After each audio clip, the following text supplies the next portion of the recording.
Hello everyone and welcome to efforts. Last के दो videos में हमने सेमेस्टर 1 के पेपर कोड एडू बीएड 101 के 2 यूनिट्स फिनिश किए थे। यूनिट 1 इंट्रोडक्शन टू एजुकेशन और यूनिट 2 फंक्शंस ऑफ एजुकेशन। इन दोनों वीडियोस की लिंक आपको डिस्क्रिप्शन बॉक्स में मिल जाएगी और साथ ही बीएड से रिलेटेड जितने भी वीडियोस हैं उन सब के लिंक्स भी आपको डिस्क्रिप्शन बॉक्स में मिल जाएगी। यूनिट 1 और 2 फिनिश करने के बाद आज हम पढ़ने जा रहे हैं edu BEd 101 fundamentals of education का 3rd यूनिट यानी एजेंसीज ऑफ एजुकेशन। इस वीडियो में हम ये सारे टॉपिक्स कवर करने वाले हैं। Formal agency, non formal agency, informal agency, classification of agencies of education, home, community and state as active informal agencies. तो बिना टाइम वेस्ट किए चलिए वीडियो को हम स्टार्ट करते हैं।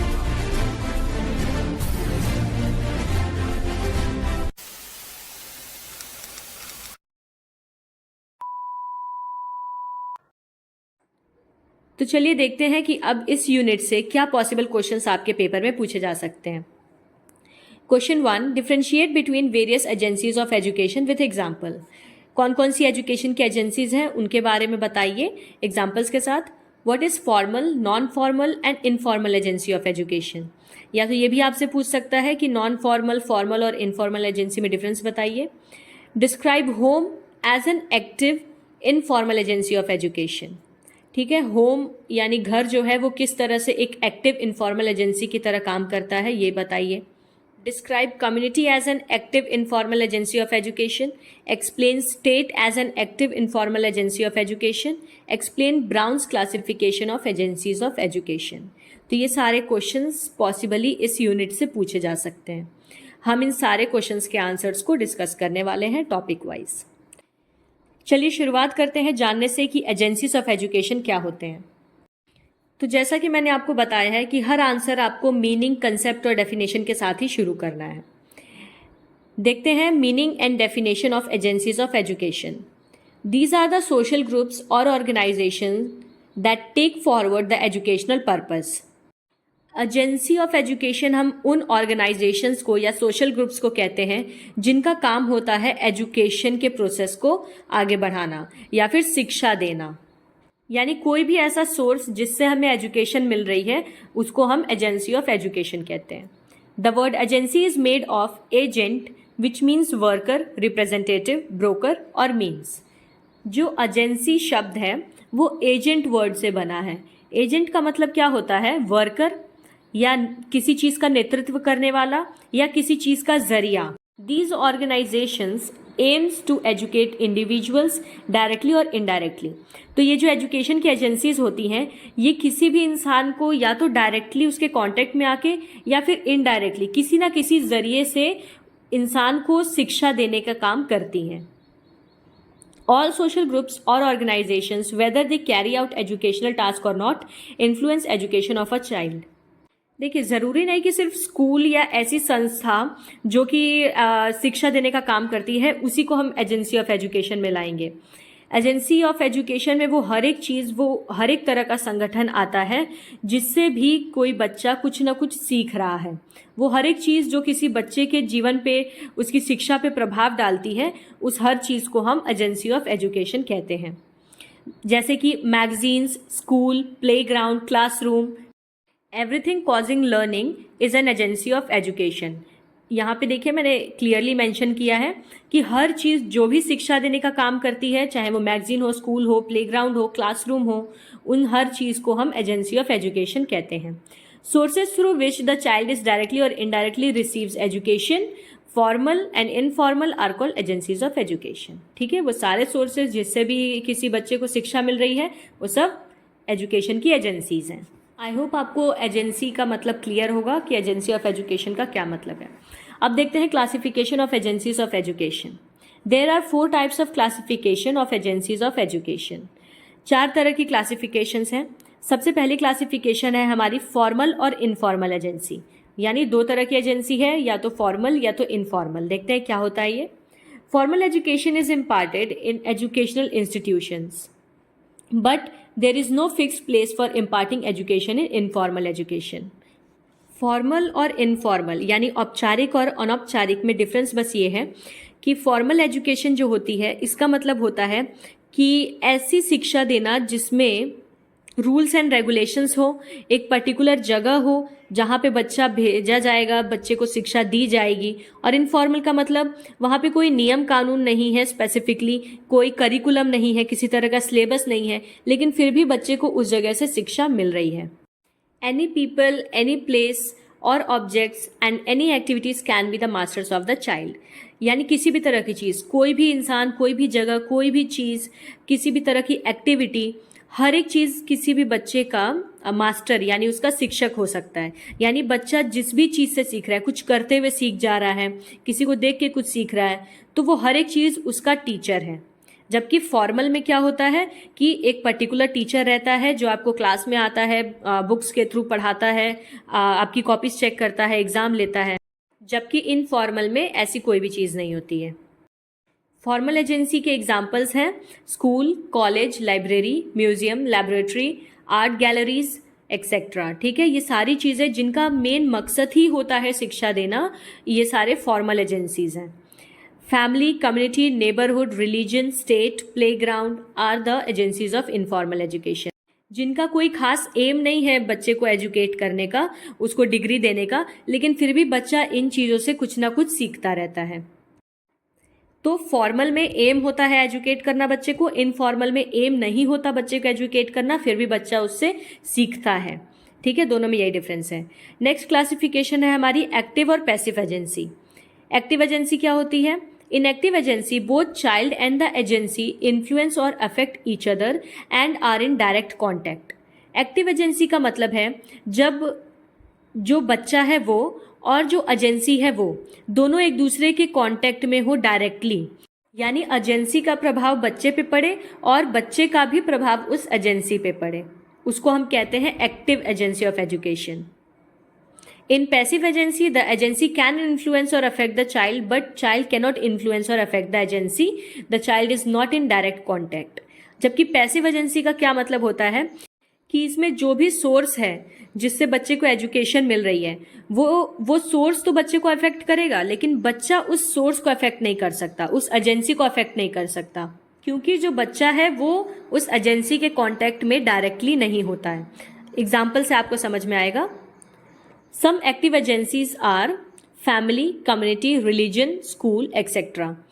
जैसे कि बच्चा जो है वो डायरेक्टली फैमिली के कांटेक्ट में आता है, कम्युनिटी के कांटेक्ट में आता है, रिलीजन के कांटेक्ट में रहता है, स्कूल अपने जाता आता रहता है, तो इन सब चीज़ों के वो डायरेक्टली कांटेक्ट में रहता है और साथ ही बच्चे का प्रभाव भी इन सब चीज़ों पे पड़ता है। Examples of passive agency are library और reading room, TV, radio, newspaper etcetera. अब लाइब्रेरी में जो किताबें हैं, टीवी में जो चीज़ें बच्चा देख रहा है, रेडियो है, न्यूज़पेपर है, मैगजीन है, इन सब चीज़ों से बच्चा ज्ञान ले तो सकता है, लेकिन इन सब चीज़ों पे कोई अफेक्ट नहीं डाल सकता। टीवी में अगर कोई प्रोग्राम आ रहा है उस प्रोग्राम का इफेक्ट बच्चे पे तो पड़ेगा, पर बच्चा उस प्रोग्राम पे कोई इफेक्ट नहीं डाल पाएगा। जबकि फैमिली, कम्युनिटी या स्कूल, इन सब चीज़ों में क्या है कि अगर फैमिली कोई चीज़ बच्चे को सिखा रही है, बच्चा कोई चीज़ सीख रहा है, तो बच्चे के भी हरकतों का या बच्चे के भी हर एक काम का इफेक्ट उसकी फैमिली पे, उसके स्कूल पे या रिलीजन पे भी पड़ेगा। तो एक्टिव और पैसिव में बस इतना ही डिफरेंस है कि एक्टिव के केस में क्या होता है कि बच्चा और एजेंसी दोनों एक दूसरे के कांटेक्ट में रहते हैं, डायरेक्ट कांटेक्ट में, और दोनों एक दूसरे को अफेक्ट करते हैं। जबकि पैसिव में क्या है कि दोनों एक दूसरे के कांटेक्ट में नहीं रहते डायरेक्टली, और सिर्फ एजेंसी ही बच्चे को अफेक्ट कर पाता है, बच्चा एजेंसी को अफेक्ट नहीं कर सकता। चलिए एक एग्जाम्पल लेते हैं स्कूल का। स्कूल फॉर्मल एजेंसी है या इनफॉर्मल है? स्कूल जो होता है वो फॉर्मल एजेंसी है, क्योंकि हमने अभी पढ़ा था कि फॉर्मल मतलब जिसका मेन एम हो शिक्षा देना, ठीक है, एजुकेशन देना, तो स्कूल फॉर्मल एजेंसी है। अब स्कूल एक्टिव है या पैसिव है? तो स्कूल एक्टिव एजेंसी है, क्योंकि बच्चा स्कूल के कांटेक्ट में डायरेक्टली रहता है और स्कूल और बच्चा दोनों एक दूसरे को अफेक्ट करते हैं। तो स्कूल क्या है? एक एक्टिव फॉर्मल एजेंसी है। अब देखते हैं next classification, formal, informal and non formal. Formal agency और इनफॉर्मल एजेंसी अभी हमने पढ़ी। Formal agency of education, the agencies of education in which education is being imparted in colleges, schools is known as formal agency of education. ठीक है, जैसा कि अभी हमने पढ़ा था, such education is planned consciously in advance in respect of aims, curriculum, methods of teaching examination and evaluation. Formal agency के case में क्या होता है कि पूरी एजुकेशन एकदम प्लान्ड वे में बच्चे को दी जाती है, यानी उसका एम ही रहता है बच्चे को एजुकेट करना। तो ये एक करिकुलम के बेसिस पे पूरे एग्जामिनेशन, इवैल्यूएशन, हर तरह की चीज़ें करते हुए बच्चे को एजुकेट करते हैं। यहाँ देखिए मैंने कुछ कैरेक्टरिस्टिक्स लिखे हैं फॉर्मल एजेंसी ऑफ एजुकेशन के, या फॉर्मल एजुकेशन क्या होती है। Formal education is that which is planned and delivered with a specific aim, that is to bring out modification of behavior by conscious effort। ठीक है, इसका एक पर्टिकुलर एम रहता है एजुकेट करना बच्चे को। Formal education is undertaken in schools और institution specifically established and maintained for the purpose.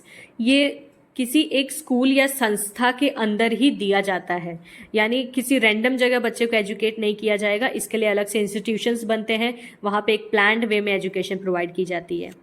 There are formalities of rules and regulations, इसके रूल्स और रेगुलेशंस होते हैं। The purpose of education is known to both teacher and taught. The educator and the educant are aware that he is teaching and learning respectively.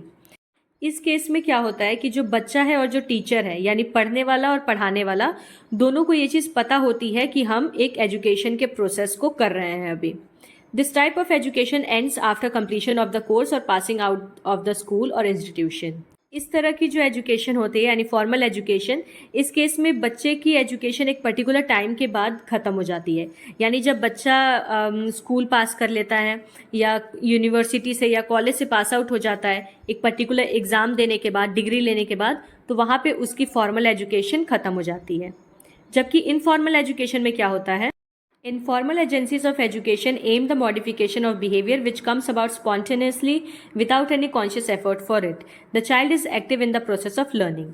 इसमें बच्चे के behaviour में बदलाव करने से मतलब होता है, और इसके लिए कोई कॉन्शियस क्लासेस नहीं ली जाती कि हाँ बच्चा किसी एक जगह पे जाएगा, वहाँ पे व्यवहार सीखेगा या नई नई चीज़ें, एक्टिविटीज़, टेक्निक्स, ये सब सीखेगा। ये बस अपने डे टू डे लाइफ के थ्रू ही बच्चा चीज़ें सीख जाता है। Let's see the characteristics of informal education. Informal education is that which is not planned in advance by putting effort or mind, but it is incidental and unintentional. जैसा कि formal में हमने देखा था कि उसका एक एम होता है, पूरी प्लानिंग होती है। इनफॉर्मल के केस में ऐसा कुछ नहीं है, ये प्लान्ड नहीं होता, इसके लिए कोई अलग से मेहनत नहीं करनी पड़ती। ये जस्ट बच्चा इसमें अपने आप ही अपने एक्सपीरियंसेस के थ्रू हर चीज़ सीखता रहता है। It does not have formalities. जैसे फॉर्मल के केस में क्या था, रूल्स एंड रेगुलेशंस थे। इनफॉर्मल के केस में कोई फॉर्मेलिटीज़ नहीं है, कोई रूल्स रेगुलेशंस नहीं होते हैं कि इतने टाइम पे स्कूल आना है या इतने बजे छुट्टी होगी, इतनी क्लासेस चलेंगी, ये सिलेबस है, ये करिकुलम है, ऐसा कुछ भी नहीं होता। Here neither the teacher nor the taught is aware of the process. इसमें बच्चे को भी नहीं पता होता कि वो कोई चीज़ सीख रहा है, और ना ही सिखाने वाली चीज़ को पता होता है कि हम कुछ सिखा रहे हैं। ये जस्ट एक्सपीरियंसेस के थ्रू एजुकेशन वाला प्रोसेस चलता है। Such education is not imparted by any organised agencies. फॉर्मल में क्या था कि एक इंस्टीट्यूशन, एक संस्था बनती है जैसे स्कूल या कॉलेजेस, और उसमें जाके बच्चे को एजुकेशन दी जाती है। इनफॉर्मल के केस में ऐसी किसी पर्टिकुलर तरह की कोई ऑर्गेनाइजेशन नहीं होती है। It is casual and gain through daily experiences and activities. वहाँ पे पढ़ाया जाता है, सिखाया जाता है फॉर्मल के केस में। इनफॉर्मल के केस में सिर्फ एक्सपीरियंस के थ्रू या एक्टिविटीज़ के थ्रू बच्चा सीख जाता है। A child learns habits, skills, manners, attitudes and patterns informally while he lives, moves and comes in contact with home, society and social groups. Formal के केस में बच्चा किसी पर्टिकुलर सब्जेक्ट की नॉलेज लेता है, English, Hindi, math, science, SST, ठीक है। जबकि इनफॉर्मल के केस में क्या है, बच्चा हैबिट्स सीखता है, अच्छी आदतें, मैनर्स, संस्कार, एटीट्यूड्स, पैटर्न, ये सारी चीज़ें वो रहते रहते सीख जाता है अपनी सोसाइटी से, अपनी कम्युनिटी से या अपनी फैमिली से, जिसके भी कॉन्टेक्ट में वो आता है। This type of education goes through out one's life. जैसा फॉर्मल एजुकेशन में होता है कि वो एक पर्टिकुलर स्टेज के बाद ख़त्म हो जाती है, इनफॉर्मल एजुकेशन में उसका उल्टा होता है। ये क्या होती है कि ये लाइफ लॉन्ग चलती है, यानी बच्चा पैदा होने से लेकर मरने तक वो इंसान हर एक चीज़ जिसके भी कांटेक्ट में आ रहा है उससे कुछ ना कुछ चीज़ें वो सीखता रहता है, अपने बिहेवियर में मॉडिफिकेशन, बदलाव लाता रहता है। So if you have understood the difference, आप अपनी तरफ से भी दोनों चीज़ों में डिफरेंस लिख सकते हैं कि एक स्कूल में जाकर एजुकेशन लेने में और ऐसे यूजुअली सोसाइटी में रह के एक्सपीरियंसेस के थ्रू एजुकेशन लेने में क्या डिफरेंस है। अब देखते हैं non formal agency of education. The concept of non-formal education is of the UNESCO Commission on the Development of Education's report in 1972 entitled Learning to Be. Non formal जो education है इसका कंसेप्ट सबसे पहले UNESCO ने एक development of education के ऊपर यानी शिक्षा के विकास के ऊपर एक रिपोर्ट बनाई थी जिसका नाम था लर्निंग टू बी। इसके अंडर उन्होंने बात की थी नॉन फॉर्मल एजुकेशन के बारे में। Such agencies have aim of taking education to the doorsteps of those learners who are deprived of getting education in formal institutions due to certain factors. Non formal education की जो agencies हैं उनका main M होता है शिक्षा को घर तक पहुंचाना। यानी कुछ ऐसे लोग होते हैं जो स्कूल में जाकर नहीं पढ़ सकते हैं, कई सारे रीज़न की वजह से। हो सकता है पैसों की वजह से ना पढ़ पा रहे हो, या फिर एज निकल जाने की वजह से ना पढ़ पा रहे हो, तो या बहुत ज़्यादा गैपिंग होने की वजह से ना पढ़ पा रहे हो। कई सारे रीजंस की वजह से जो लोग नहीं पढ़ पाते हैं स्कूल में जाके या जिन्हें एडमिशन नहीं मिलता, उन तक एजुकेशन को पहुंचाना यही ऐसी एजेंसीज का मकसद होता है, मेन एम होता है। चलिए नॉन फॉर्मल एजुकेशन के कैरेक्टरिस्टिक्स देखते हैं। Non formal education is an organised and systematic arrangement outside the formal system of the school education. Non formal क्या है, ये प्लान तो होता है, सिस्टमैटिक भी होता है, लेकिन ये फॉर्मल एजुकेशन की तरह किसी एक पर्टिकुलर इंस्टीट्यूशन में नहीं दिया जाता। यानी इस केस में हम एजुकेशन किसी एक स्कूल या ऑर्गेनाइजेशन के अंदर नहीं देते हैं, हालांकि ये प्लान्ड होता है। यानी कह लीजिए नॉन फॉर्मल जो है वो इनफॉर्मल और फॉर्मल का मिक्सचर है। It emphasizes flexibility, flexible in entry and exit, curriculum, place, mode, time and duration of the instructions. ये बेसिकली फ्लेक्सिबल होता है बहुत ज़्यादा, मतलब लचीला होता है। इसमें बदलाव किए जाते हैं कई सारे, जैसे फ्लेक्सिबिलिटी मतलब आसानी से इसमें आपको एंट्री भी मिल सकती है, आप एडमिशन ले सकते हैं और बिना किसी प्रॉब्लम के आप छोड़ भी सकते हैं जब मन तब। करिकुलम भी कोई एक फिक्स नहीं होता कि हाँ इसी तरह का सिलेबस आपको पढ़ना है, यही पर्टिकुलर चीज़ फॉलो करनी है या इसी जगह पे आके पढ़ना है, यही टाइम होगा, सुबह इतने बजे से इतने बजे तक ही पढ़ना है। यानी पढ़ाई तो आपकी फॉर्मल है, एजुकेशन आपको फॉर्मली दी जा रही है, लेकिन कोई पर्टिकुलर रूल्स और रेगुलेशंस के साथ नहीं। आपको पढ़ना है, आप अपने अकॉर्डिंग पढ़िए। It is meant for all ages and sections of society without any discrimination and segregation. समाज के किसी भी वर्ग के लोग, चाहे वो किसी जाति से हो, किसी भी उम्र के हो, हर तरह के लोग इस तरह की एजुकेशन ले सकते हैं, non formal education. Non formal education is imparted through open school, open university, open learning, correspondence courses, television programme, radio broadcasting programme, teaching devices, distance education programme, learning etcetera. Non formal education generally open schools के थ्रू, universities के थ्रू, या आपने नाम सुना होगा ना ओपन स्कूलिंग, नॉन स्कूलिंग, जिसमें कि बच्चे को स्कूल नहीं जाना रहता, लेकिन वो हर तरह की जो स्कूल में पढ़ाई होती है वो अपने घर बैठे बुक्स के थ्रू या प्रोग्राम्स के थ्रू या ऑनलाइन जिस भी तरह से वो चाहे कर सकता है अपनी एजुकेशन को पूरा। तो देखा जाए तो नॉन फॉर्मल एजुकेशन क्या है, एक फॉर्मल ही एजुकेशन, लेकिन आपके तरह से, आपको जैसे पढ़ना है, आपको जिस समय पढ़ना है, जिस तरह से पढ़ना है, ये सारी चीज़ें आप पे डिपेंड करती हैं। तो 3 क्लासिफिकेशन हमने पढ़ ली, formal, informal, active passive, formal, informal और नॉन फॉर्मल। अब 4th क्लासिफिकेशन है जो कि FJ ब्राउन ने दी थी। He has classified the agencies into 4 categories. इन्होंने एजेंसीज ऑफ एजुकेशन को 4 कैटेगरीज में डिवाइड किया है, formal, informal, commercial and non commercial agencies में। फॉर्मल एजेंसी और इनफॉर्मल एजेंसी हम ऑलरेडी डिस्कस कर चुके हैं। अगर आप आंसर लिखना इसका शुरू करेंगे तो आपको सबसे पहले फॉर्मल मेंशन करना है, फिर इनफॉर्मल मेंशन करना है, उसके बाद आते हैं हम कमर्शियल एजेंसी ऑफ एजुकेशन पे। Commercial agencies are those agencies which give various kinds of knowledge, discoveries, inventions and achievements of human race. ये वो एजेंसीज होती हैं जो मानव जाति के बारे में, किसी खोज के बारे में अलग अलग तरह की जानकारियाँ देती हैं। Through these agencies the child develop social attitudes and receive all kind of social interaction and experiences. यानी बच्चे के समाज में जितनी भी चीज़ें हो रही हैं, आसपास की हर एक चीज़ के बारे में नॉलेज देने का काम कमर्शियल एजेंसीज ऑफ एजुकेशन करते हैं। These agencies have commercial objectives and include cinema, press, radio, television, theatre, clubs, newspapers, magazine, periodicals, etc. तो ऐसे सोर्सेज जिससे बच्चे को अपने आसपास के इन्वायरमेंट का, अपनी सोसाइटी का ज्ञान मिल रहा हो, लेकिन उनका पर्पस किसी तरह से कमर्शियल भी हो, यानी उनको इसके बदले पैसे मिलते हो। जैसे सिनेमा हो गया, प्रेस हो गया, रेडियो, टेलीविजन, ये जो भी चीज़ें ब्रॉडकास्ट करते हैं, या बच्चे इन चीज़ों से अगर अपनी सोसाइटी के बारे में, अपने आसपास की चीज़ों के बारे में जानता है, तो इन सब का मेन पर्पस एडवर्टीजमेंट का भी होता है। कमर्शियल एम के साथ ये एजुकेशन भी प्रोवाइड करते हैं। जबकि नॉन कमर्शियल एजेंसी क्या है? Non commercial agencies are those agencies which are for social good, social wellbeing in their concern, not the profit making. Commercial में क्या था? उनका एम, बेसिक एम जो है वो कमर्शियल होता है, यानी पैसे कमाना होता है, एडवर्टाइजमेंट होता है, साथ ही में वो एजुकेशन भी प्रोवाइड करते हैं। जबकि नॉन कमर्शियल क्या है? इसका कोई भी पैसे कमाने का एम नहीं होता, इसका मेन एम होता है सोशल गुड, यानी समाज सेवा करने का। ठीक है, ये एजुकेशन तो देते हैं बच्चे को, पर बदले में कुछ लेते नहीं है समाज सेवा के तौर पे। जैसे कि the examples are sports club, educational tours, debate, scouting, youth forums, welfare programmes, adult education centres, red cross units, etcetera. तो जैसे कि अगर कोई स्पोर्ट्स क्लब खोला गया है, कोई ग्राउंड है, स्टेडियम है, किसी तरह का एजुकेशनल टूर अगर कोई ले जा रहा है स्कूल बच्चों को, डिबेट्स हैं जिसमें बच्चे पार्टिसिपेट करते हैं, अपनी सोसाइटी के बारे में जानते हैं, लेकिन इससे उस क्लब को या उस डिबेट को, उस वेलफेयर प्रोग्राम को किसी तरह का फ़ायदा नहीं हो रहा है। वो उनका बस मेन एम है बच्चों में जागरूकता फैलाना। These are meant for social good and character formation of children.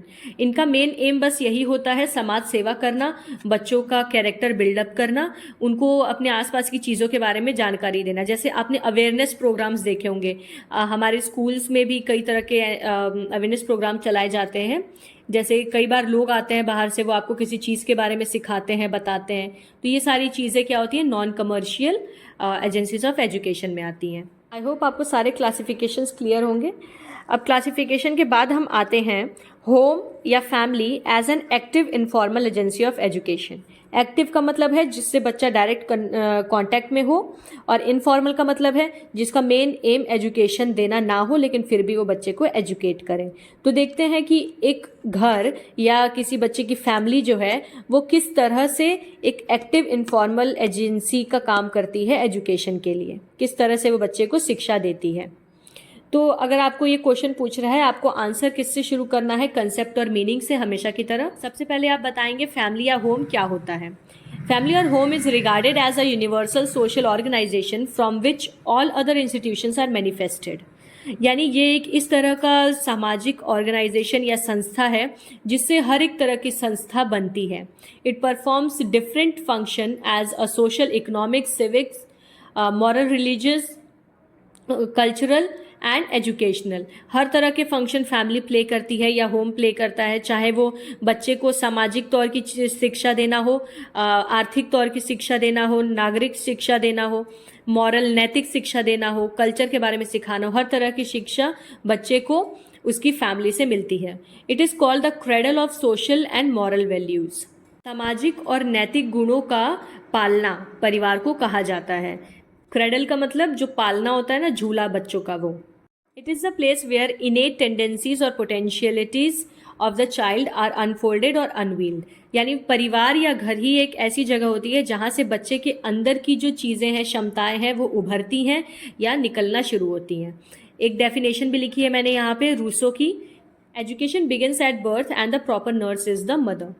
तो कंसेप्ट और मीनिंग बताने के बाद आपको एक डेफिनेशन भी लिखनी है। Now let's see what is the role of a family or family as an active informal agency of education. सबसे पहला है physical development. Family fulfils the physical needs and necessities of the children by providing good nutritional diet, shelter, water and medical care. तो जो परिवार है या घर है वो बच्चे की फिजिकल डेवलपमेंट यानी शारीरिक विकास के लिए रिस्पॉन्सिबल होता है, क्योंकि परिवार से ही बच्चे को सही जो पोषण है या सही खान पान, रहन सहन, देखभाल, ये सारी चीज़ें मिलती हैं। For promotion of physical health of the children, certain regular habits like regular brushing of teeth, habit of personal cleanliness, regular physical exercise, regular bath, timely excretion, adequate sleep etcetera need to be develop. और सही तरह से बच्चे का शारीरिक विकास होने के लिए ज़रूरी है बच्चे के अंदर अच्छी आदतें लाना, एक पंक्चुअल शेड्यूल बनाना कि हर टाइम के हिसाब से बच्चे को क्या क्या चीज़ें करनी है, जैसे कि रेगुलर ब्रश करना, एक्सरसाइज करना, साफ सफाई का ध्यान देना, नहाना, खाना पीना, सोना, हर एक चीज़ समय पे करना। ये सब चीज़ें बच्चे को परिवार ही सिखाता है। अब कहीं सोसाइटी में जाके या स्कूल में जाके तो बच्चा ब्रश करना या सुबह टाइम पे उठना ये सब चीज़ें तो नहीं सीखता ना। ये सब बेसिक उसे घर से ही सिखाए जाते हैं। फिजिकल डेवलपमेंट के बाद है mental development. Mental development refers to the development of mental powers, namely thinking, imagination, perception, memory, intelligence, reasoning, discrimination, judgment, problem solving, etc. अब शारीरिक विकास के साथ साथ परिवार बच्चे के मानसिक विकास के लिए भी उत्तरदायी होता है। मेंटल डेवलपमेंट यानी मानसिक विकास का मतलब क्या होता है? बच्चे की सोचने की, समझने की, चीज़ों को परसीव करने की, याद रखने की, रीजनिंग या भेदभाव कर पाने की क्षमता, जजमेंट की, ये सारी क्षमताएं जो होती हैं इसको हम मेंटल डेवलपमेंट कहते हैं। To develop these powers fully, parents provide adequate opportunities and enriched environment. ये बच्चे की मानसिक क्षमता में वृद्धि करने के लिए पेरेंट्स क्या करते हैं, बच्चों को अपॉर्चुनिटीज प्रोवाइड करते हैं, यानी बच्चे के साथ खेलना। जैसे आप देखते होंगे छोटे बच्चे जो रहते हैं उनको हम शेप्स पहचानना, कलर पहचाना या बार बार उनसे पूछे ना आईज कहाँ है, नोज कहाँ है, इस तरह की चीज़ें उनके साथ, इस तरह के गेम्स उनके साथ हम लोग खेलते रहते हैं जिससे बच्चे के दिमाग को विकसित होने का मौका मिले। In a home, children ask a barrage of questions to the elders, which helps in the development of mental power. Even बच्चे हर चीज़ को लेके बहुत ज़्यादा उत्सुक और जिज्ञासु रहते हैं। वो हर चीज़ के बारे में सवाल पूछते हैं कि ये चांद गोल ही क्यों होता है, पंखा ऐसे ही क्यों घूमता है, या हम नीचे ही क्यों रहते हैं धरती पे। तो इस तरह के क्वेश्चंस बच्चे बार बार पूछते रहते हैं और जब पेरेंट्स इनके डाउट्स को क्लियर करते हैं तो उससे बच्चों की जो मानसिक क्षमता होती है उसमें भी वृद्धि आती है। Next is emotional development. Emotion needs to be discharge properly for the restoration of mental health of the children. हर तरह के भाव जो हैं उसको सही समय पे सही जगह इस्तेमाल करना बच्चों को आना चाहिए। कुछ बच्चे होते हैं जिनको आप हल्का सा कुछ बोल भी दीजिए तो वो तुरंत रोना शुरू कर देते हैं, बहुत ज़्यादा सेंसिटिव होते हैं। और कुछ होते हैं बहुत ज़्यादा ढीठ बच्चे। तो हर तरह के इमोशन को प्रॉपरली यूज़ करना, कहाँ पे कैसे रिएक्ट करना, ये सब चीज़ें भी बच्चों को उनके घर से या परिवार से ही सीखने को मिलती हैं। Good psychological and physical environment influences the emotional growth of the children. बच्चे के परिवार में या घर में उसको किस तरह का वातावरण मिल रहा है, लोग किस तरह के व्यवहार करते हैं या किस तरह से बातें करते हैं, इन सारी चीज़ों से बच्चे के इमोशनल डेवलपमेंट पे भी बहुत ज़्यादा फर्क पड़ता है। Amity, fellow feeling and interrelation among the members of the family affect the emotional makeup of the children. अगर कोई घर है जिसमें लोग मिलजुल कर नहीं रहते हैं, आपस में बातें नहीं करते हैं, बस फ़ोन चलाते रहना, किसी को किसी से मतलब ना हो, तो ऐसी फैमिली में जो बच्चा रहता है उसकी इमोशनल डेवलपमेंट बिल्कुल वीक होती है, मतलब सही से विकास नहीं हो पाता। जबकि एक ऐसा परिवार जिसमें लोग सब एक दूसरे से मिलजुल के रहते हैं, आपस में खेलते कूदते हैं, बातें करते हैं, हंसते हैं, तो इससे बच्चे की जो ग्रोथ होती है, इमोशनल डेवलपमेंट होती है, वो बहुत सही तरीके से होती है। नेक्स्ट है development of morality and character. A family develops moral and ethical values in children. The values like obedience, loyalty, justice, truthfulness, honesty, courtesy, punctuality, tolerance, purity, etc. lead to formation of good habits and attitudes which build character. तो शारीरिक, मानसिक और भावात्मक विकास के साथ साथ बच्चे के जो नैतिक विकास है, उसका जो कैरेक्टर है, इन सब का डेवलपमेंट भी परिवार पे ही निर्भर करता है। परिवार से ही बच्चा सद्गुण और अवगुण सीखता है। परिवार के जो बड़े लोग हैं वो बच्चे को आज्ञाकारी बनना, ईमानदार रहना या न्यायशील, सच बोलना, हमेशा समय पे हर एक काम करना, इस तरह की वैल्यूज़ बच्चे को सिखाकर उसकी नैतिकता का विकास कर सकते हैं। These values and virtues are learned by observation and imitation. इस तरह की जो अच्छी आदतें होता है वो बच्चा अपने से बड़ों को देख कर सीखता है। मतलब बच्चे को बताना और साथ में उन चीज़ों को खुद करना, ताकि अगर मान लीजिए आप ही समय पे नहीं उठेंगे तो बच्चे जो होंगे वो देख के तो यही बोलेंगे, अच्छा आप खुद तो उठते नहीं है, मैं क्यों उठने जाऊँ। तो बच्चों को सिखाने से पहले परिवार के बड़ों को खुद वो चीज़ अपने अंदर इम्प्लीमेंट करनी पड़ती है। जैसे अगर परिवार का कोई बड़ा सदस्य बार बार सिखाता है कि हाँ झूठ नहीं बोलना चाहिए, झूठ नहीं बोलना चाहिए, और खुद झूठ बोलता रहता है और बच्चा अगर उसे ऐसा करता देखता है तो बच्चे बेसिकली जो चीज़ देखते हैं उसी को सीखते हैं। Home is called the best medium for development of morality and the character. तो नैतिक विकास के लिए या चरित्र विकास के लिए सबसे बेस्ट चीज जो है, सबसे बेस्ट मीडियम जो है वो घर ही है। फिफ्थ पॉइंट है ट्रांसमिशन ऑफ कल्चर, यानी कि संस्कृति का संचरण। It is acknowledged that family is the seat of cultural life.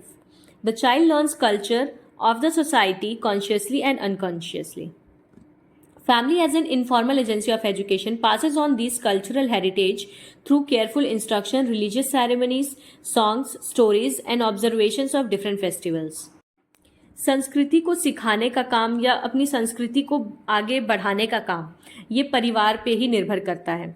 बच्चे को अपनी फैमिली से ही पता चलता है कि हम किस तरह का कल्चर फॉलो करते हैं, हमारी संस्कृति क्या है, किस तरह के हम कपड़े पहनते हैं, किस तरह के फेस्टिवल्स मनाते हैं, किस तरह से लोगों का आदर सत्कार करते हैं, ये सारी चीज़ें। और बेसिकली बच्चा ये किस तरह से सीखता है, फैमिली के साथ फेस्टिवल्स में शामिल होकर, गानों के थ्रू, कहानियों के थ्रू, इन सब चीज़ों से बच्चे को अपनी संस्कृति पता चलती है और फिर वो अपने साथ साथ अपनी आने वाली जनरेशन तक भी वो चीज़ें सेम वैसे ही पहुंचाता है जैसे कि उसके माँ बाप ने उसे सिखाई रहती हैं। तो परिवार का शिक्षा में क्या योगदान है, इसके बारे में मैंने आपको 5 पॉइंट्स बताए हैं। अब आते हैं नेक्स्ट टॉपिक पे, community as an active informal agency of education. जैसे अभी हमने फैमिली के बारे में पढ़ा, वैसे ही अब हम पढ़ेंगे कि कम्युनिटी का क्या रोल है एजुकेशन के लिए। सेम इसमें भी हम लोग कंसेप्ट और डेफिनेशन से शुरू करेंगे। The term community is made up of 2 words, com meaning togetherness and munis meaning serve. Therefore, community means to serve together. जो कम्युनिटी शब्द है वो 2 शब्दों को मिला के बना है, कॉम जिसका मतलब होता है एकता और म्यूनिस मतलब सर्व यानी कि सेवा करना। तो कम्युनिटी का मतलब है साथ मिलकर सेवा करना। A group of people living together on a geographical piece of land having common ways of working is called a community. Community या समाज का क्या मतलब होता है? कुछ लोगों का ऐसा समूह जो किसी एक पर्टिकुलर एरिया में रहते हैं और एक जैसी चीजें करते हैं या एक जैसी संस्कृति को मानते हैं, ऐसे लोगों को हम कम्युनिटी कहते हैं। अकॉर्डिंग टू के Davis, a community is the smallest territorial group that can embrace all aspects of social life. तो कंसेप्ट और मीनिंग बताने के बाद एक डेफिनेशन भी आप लोग याद से लिख दीजिएगा। सिंपल लैंग्वेज में देखिए तो कम्युनिटी मतलब समाज, जिस समाज में आप रहते हैं। समाज मतलब क्या? एक जैसे लोग जो एक तरह का कल्चर फॉलो करते हैं, उसी को हम कम्युनिटी कहते हैं। अब देखते हैं role of community as an active informal agency of education. Community active कैसे है? क्योंकि ये बच्चे के डायरेक्ट कॉन्टेक्ट में रहती है। और इनफॉर्मल कैसे है? क्योंकि इसका मेन एम एजुकेशन देना नहीं है, इसलिए ये एक्टिव इनफॉर्मल एजेंसी है। सबसे पहला है vocational development. Community provides a lot of vocations and occupations to its members to follow to live sufficiently in the society. Vocation का मतलब होता है व्यवसाय, यानी व्यावसायिक तौर पे विकास। तो हमारा समाज या कम्युनिटी हमें अलग अलग तरह की अपॉर्चुनिटीज देता है, यानी व्यवसाय देता है, नौकरियां देता है। समाज में ही तो आपको काम करने के मौके मिलते हैं ना, जिससे आप अपना जीवन चला सकें। The children carefully observe the vocations followed by the members of their community, learnt about problems and the techniques involved in various vocations. तो बच्चे अपने से बड़ों को काम करते हुए देखकर सीखते हैं कि कौन सा काम किस तरह से होता है, क्या क्या प्रॉब्लम्स होती हैं और आगे उन प्रॉब्लम्स को सॉल्व करने की क्या क्या टेक्निक्स होती हैं। Children form their own opinions and finally pick up one of them for their future life, which will enable them to be self-reliant and self-sufficient. तो बच्चे अलग अलग तरह के व्यवसाय को देखते हैं और उससे अपना एक ओपिनियन बनाते हैं, चूज करते हैं कि हम बड़े होकर ये काम करेंगे या इस तरह से अपना जीवन यापन करेंगे। तो इस तरह से कम्युनिटी बच्चों के वोकेशनल डेवलपमेंट में मदद करती है। नेक्स्ट है establishment of schools. The community establishes school for preservation, transmission and promotion of its own culture and for imparting education to the children. Community का ही काम होता है स्कूल्स इस्टेब्लिश करना और स्कूल्स के थ्रू ही बच्चों को एजुकेशन मिल पाती है। School is called a miniature community because it reflects the social life of the community. School को हम समाज का एक छोटा स्वरूप भी कहते हैं कि जिस तरह से बच्चा स्कूल में समाज के बीच रहना सीखता है, अपने क्लास के बच्चों के बीच, अलग अलग तरह के सोच वाले लोगों के बीच रहना सीखता है, बाहर चल के स्कूल पास आउट करने के बाद उसे उसी तरह के एक बड़े समाज में रहना होता है। नेक्स्ट है formulation of AIIMS and control on education. It is the community which determines the aims and objectives of education. The aims and objectives should reflect the needs, problems, aspirations of the society. समुदाय या community education के AIIMS और objectives यानी कि उसके उद्देश्य या उसके लक्ष्यों को निर्धारित करता है. जो उसके ऑब्जेक्टिव्स हैं या एजुकेशन के एम्स हैं, किस तरह की शिक्षा बच्चों को देनी चाहिए, ये इस चीज पे निर्भर करता है कि सोसाइटी में आगे चलकर उसे किस तरह की प्रॉब्लम्स को सॉल्व करना है या किस तरह की चीजें उसके सामने पड़ सकती हैं जिनके बारे में शिक्षा देना जरूरी है. It also supervises and controls the educational process in a guided and proper way to make it effective and vibrant. Even community जो है वो एजुकेशनल प्रोसेस को पूरी तरह से गाइड करता है, एक प्रॉपर वे में चलाता है. मतलब देखिए, जो स्कूल हैं हमारे जिनसे हमें एजुकेशन मिलती है या कॉलेज है, ये सब कम्युनिटी का ही तो हिस्सा है ना. समाज के ही लोग मिलकर स्कूल चलाते हैं या कॉलेजेस चलाते हैं, यूनिवर्सिटीज चलाते हैं. तो समाज पूरी तरह से एजुकेशन को अफेक्ट करता है. Next is construction of suitable curriculum. Curriculum is a mirror which reflects aims and objectives of the education.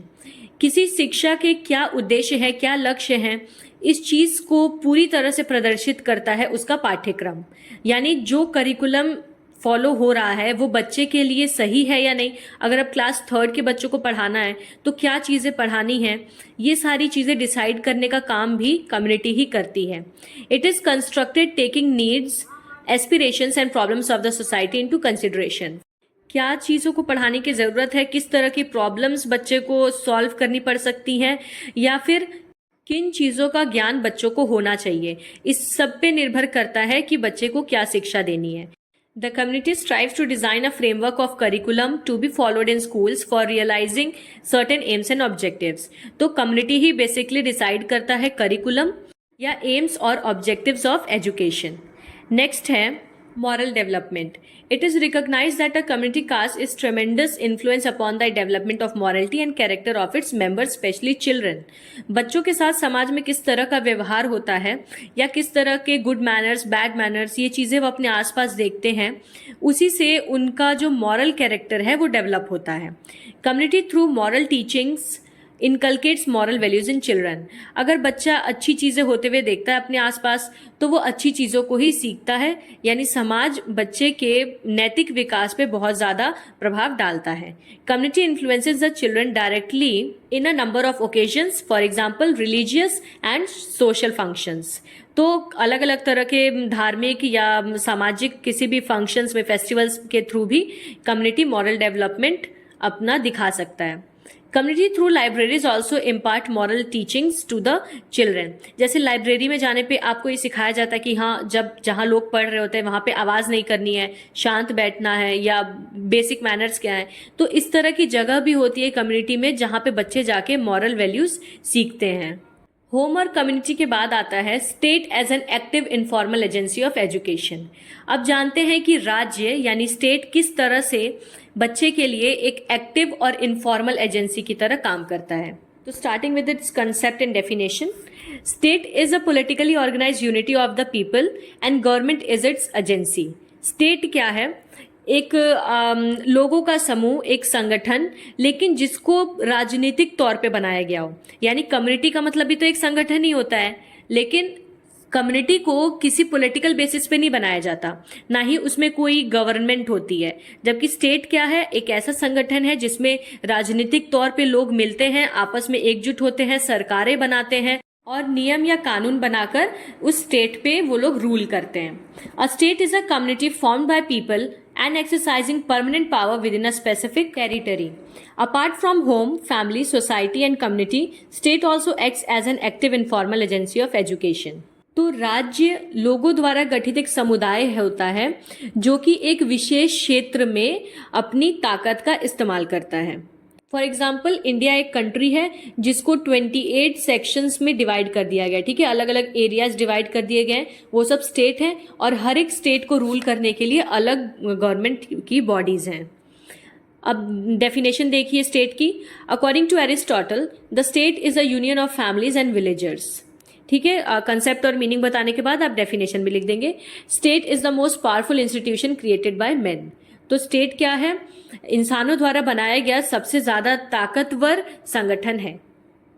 अब देखते हैं role of a state as an active informal agency of education, यानी शिक्षा में state क्या role play करता है.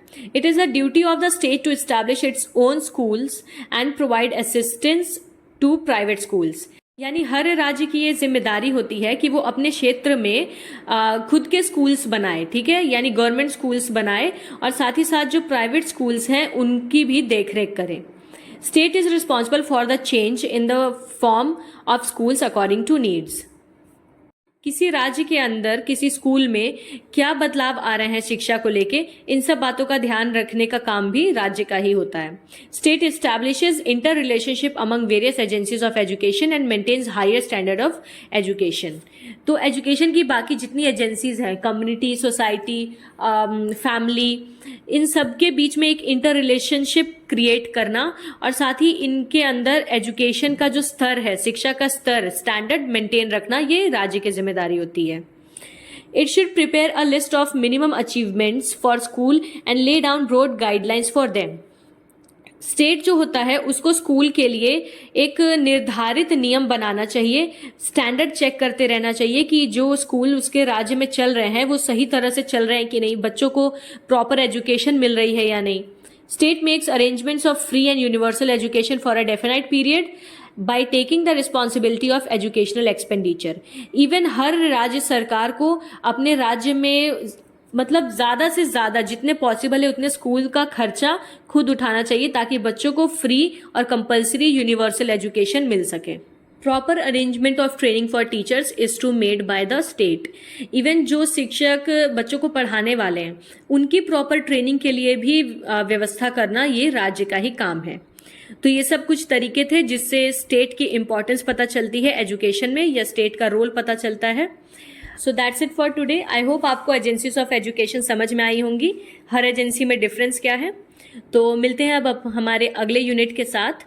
Till then, thank you and bye bye. और please don't forget to like, share and subscribe the channel.